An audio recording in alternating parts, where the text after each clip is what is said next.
My vinyl window has the thickest wall material and 6 chambers. It really is the strongest out there. And with interlocking felt seals, it will never leak. My product is simply the best. Ha! Wood is the strongest material and can never be beat. The double sliding seals prevents any draftiness. It passes code easily. Code inspectors love it! My window is commercial grade, so it complies with any building code anywhere. And the glass on my window is double strength. It would take a dang rock to break it. There are 3 points being debated here: product comparison, verification of code compliance, and structural integrity. This debate will never be resolved because it's based only on opinions and limited facts. Fenestration comparison is only subjective if there's not standardization. But can standardizing even be done, given so many brands, and so many frame materials, and so many fenestration types? Furthermore, how can architects specify and building codes identify a performance level that satisfies the demands of the application without being overly complicated? The short answer is by rating fenestration products based on performance rather than prescriptive, and that is impartial to frame material. Products can be more easily compared, more easily specified to comply with code, and more easily defined when it comes to product integrity. Hello, I'm Jim Snyder. Let's dig into those 3 points as well as how this product performance is labeled on qualifying products. Some of the points I'll be covering are the North American Fenestration Standard Specification, product labeling, performance class, performance grade, and design pressure.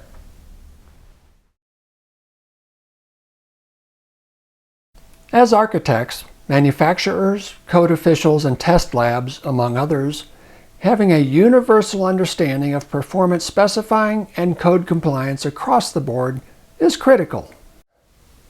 While energy performance is most often thought of regarding performance comparisons, that's not the full story. Given wind, snow loads, and rain amounts that fenestration may be exposed to, it's important that resistance to air leakage, resistance to water penetration, and structural performance are considered and specified to withstand the elements of the application. These performance requirements are referred to as air, water, and structural, or AWS. Measuring these 3 elements is the key to performance comparisons even between different fenestration types and different frame materials, as well as simplifying performance specification identification. To accomplish these 2 goals, in 2005, joint efforts by the American Architectural Manufacturers Association, Window and Door Manufacturers Association, and the Canadian Standards Association resulted in the North American Fenestration Standard Specification for windows, doors, and skylights. This is more commonly referred to as NAFS. This standard specification makes comparison of even unlike fenestration products possible. It also standardizes the process for specifiers as they draw from code and other application demands. The beauty of NAFS is that it's material neutral and performance-based. By using performance testing only, that vinyl slider, for instance, can be easily compared to that wood casement by comparing the performance class and performance grades of each product, which I'll explain in a minute. The material neutral performance rating is becoming the foundation for specifiers, code officials, and testing labs. The use of NAFS results in an air-water structural performance certification if the product complies. This is identified on a certification label adhered to the fenestration product, such as inside the jamb or affixed to the glass. This labeling enables code officials, upon inspection, to verify that the installed product satisfies code. The product performance required is determined by the purchaser or specifier drawing in part from code, selecting the appropriate level of performance depending on climatic conditions, height of installation, type of building, and other variables. The proven compliance to a specification is identified on that label, previously mentioned, as the primary designator, such as LC PG45 82 by 65 HS. The primary designator is a very concise summary of the performance results proven by lab testing on an identical yet possibly larger test specimen. This example we'll be using reads like this: Performance Class LC, Performance Grade 45, Size Tested 82 inches by 65 inches, and Fenestration Type Horizontal Slider. Let's break this example down. Specifying starts with selecting the performance class, which is a general category defined by the general use and approximate demands of the application. There are 4 performance classes, namely R, LC, CW, and AW. R, for instance, is used in 1 and 2 family dwellings. LC is a step up for taller buildings with larger fenestration. CW is similar to LC but with greater demands on the fenestration. AW is for the most demanding applications. Qualifying requirements for each performance class are progressively more difficult as well. Our example is an LC performance class. The performance class selection is not hard and fast, however, because the appropriate level of performance classification does not always correspond with the general use of the building or use group occupancy assigned to the building in accordance with the local building code. Note that performance class is not very specific and not even measurable, but it's a starting point. Performance class selection can be overruled by minimum performance requirements, which are very specific and measurable. This leads me to the PG of the primary designator. The PG stands for performance grade. The performance grade identifies the air-water structural performance of a product within its performance class. The performance grade is earned by passing a series of lab tests. More detail on that in a second.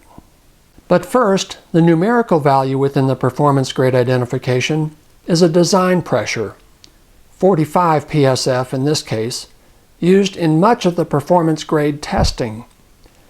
Design pressure, often called just DP, is derived from several factors, including wind speed in the applicable region, building height, surrounding terrain, nature of use, and other factors. To be clear, design pressure is not the same as performance grade. I mention this because it's a common misconception. Design pressure is only an element of performance grade and by itself has limited meaning. Now, I'll tie it back to performance grade. Performance grade is proven by 4 independent air-water structural tests. For each test, the test specimen is subjected to a specified pressure differential and then measured for air leakage resistance, water penetration resistance, then structural load deflection, and finally, structural permanent damage, in that order. The pressure differential is where the design pressure comes in. Water penetration resistance is performed at 15 or 20% of design pressure, depending on the performance class. Load deflection is performed at exactly the design pressure, in this case 45 psf. And the structural test pressure is performed at 150% of design pressure, called structural test pressure. However, air leakage resistance testing has its own test pressure parameters not related to design pressure. Test results for each are assessed for compliance, and all must pass to qualify for a specific performance grade. Size tested, as identified on the certification label, is the size of the qualifying test specimen, not necessarily the size of the labeled product. Our labeled example shows a size tested of 82 inches by 65 inches, but this size is drawn from the actual size of the test specimen, which is equal to or larger than the labeled product. The test specimen will qualify any window smaller and of the same operator type to the same performance grade within the same performance class. A window larger than our test specimen would not qualify. Lastly, test specimens do have a minimum size that is dictated by the performance class and operator type. In the case of our performance class LC horizontal slider, the minimum test size is 71 inches by 56 inches. At the end of the primary designator is an acronym for the fenestration type. As mentioned, our example is a horizontal slider. There are 30 or so fenestration types included in NAFS, and the list keeps growing as NAFS is updated periodically. This designation is optional, however, for the primary designator. To circle back, this completes the primary designator labeling, helping the industry with product comparison and code enforcement. Remember these points. NAFS is a material-neutral and performance-based standard specification. Performance class is not measurable, yet performance grade is. Design pressure is only a factor for performance grade. All air, water, and structural testing must pass to qualify for that performance grade.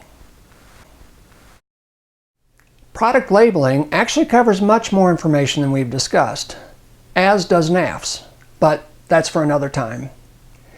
If you want more information about NAFS or product labeling, contact AMA, WDMA, or CSA. I'm Jim Snyder. Thanks for watching.